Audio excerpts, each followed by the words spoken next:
Welcome to the online Catechism. Today we'll be looking at the 9th and 10th commandments on this video.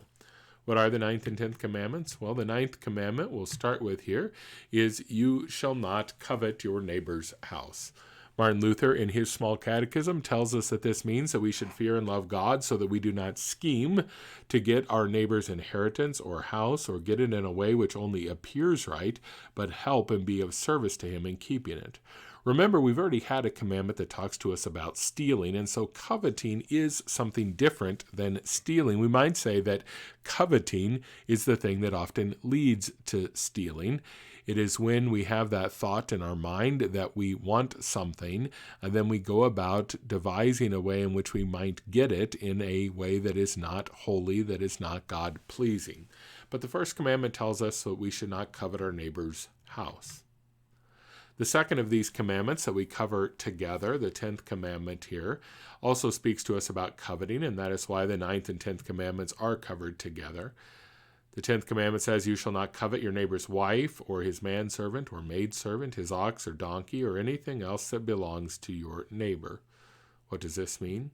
Well, Martin Luther says we should fear and love God so that we do not entice or force away our neighbor's wife, workers, or animals, or turn them against him, but urge them to stay and do their duty.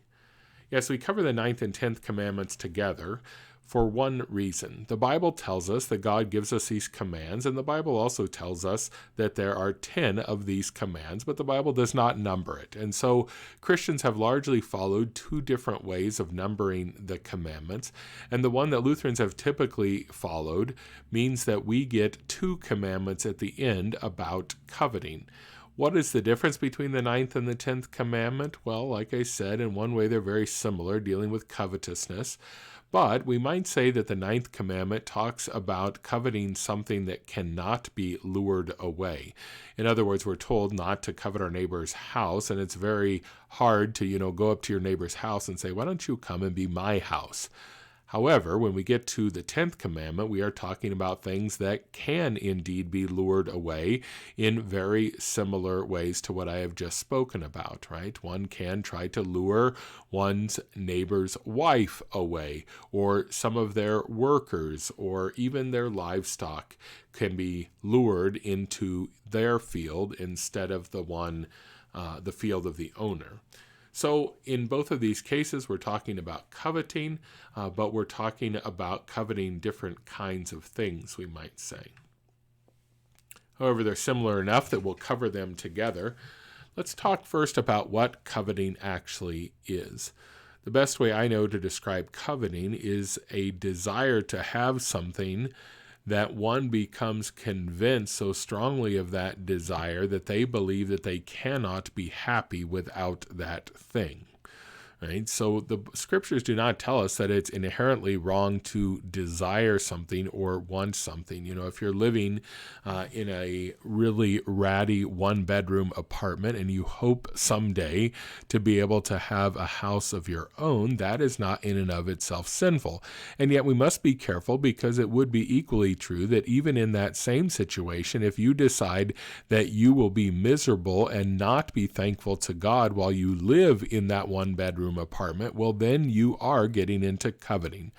Coveting means that we accept what God has given us with joy and with thanksgiving. And yes, we can have things we hope for or desire, but we do not think that our happiness in life rests upon obtaining those things. If God gives them to us, great. If he does not, we can still be content and happy with all that he has given to us. Let's look at a few verses that talk about this idea of coveting. James 1:14 and 15 says, but each person is tempted when he is lured and enticed by his own desire.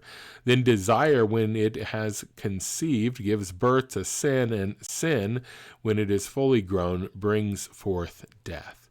The coveting is that first part, when a person is tempted by his own desires.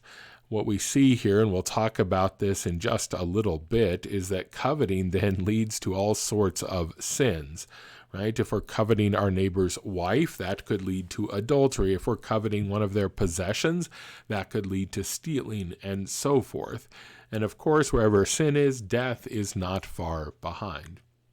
Romans 7:8 says, "But sin, seizing an opportunity through the commandment, produced in me all kinds of covetousness.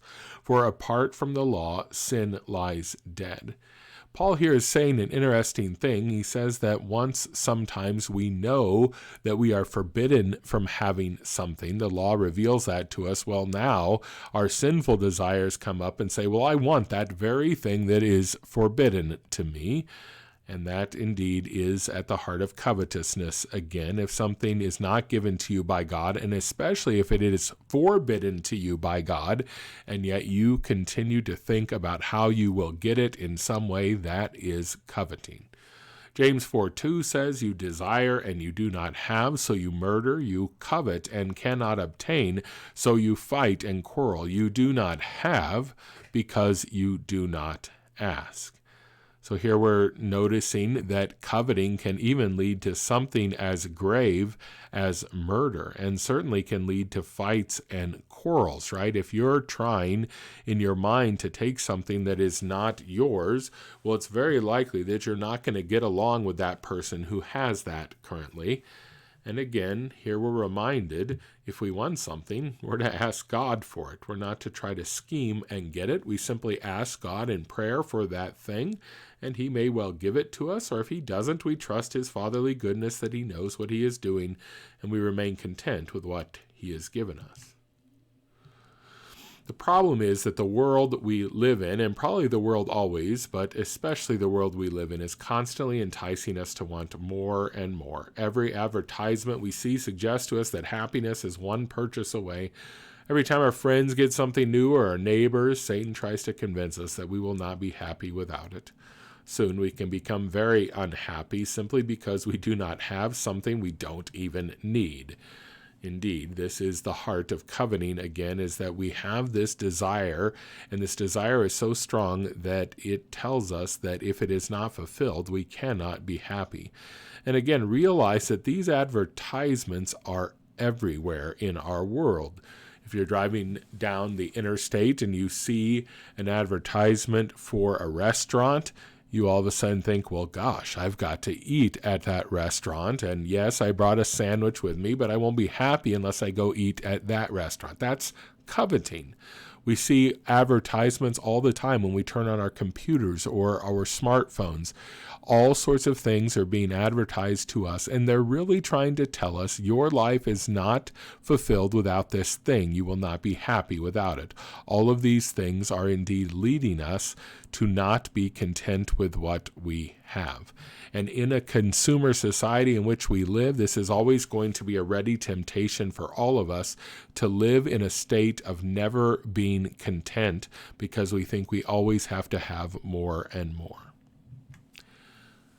Coveting, indeed, then, as we mentioned before, can lead to every other sin. When we want something God has not given to us, we often disrespect authority, we hurt others, we commit adultery, we steal, and we lie. And as Martin Luther reminds us then, that if we are coveting, it's evidence that we have ceased to simply fear, love, and trust in God above all things. Psalm 37:4 tells us to delight ourselves in the Lord, and he will give you the desires of your heart.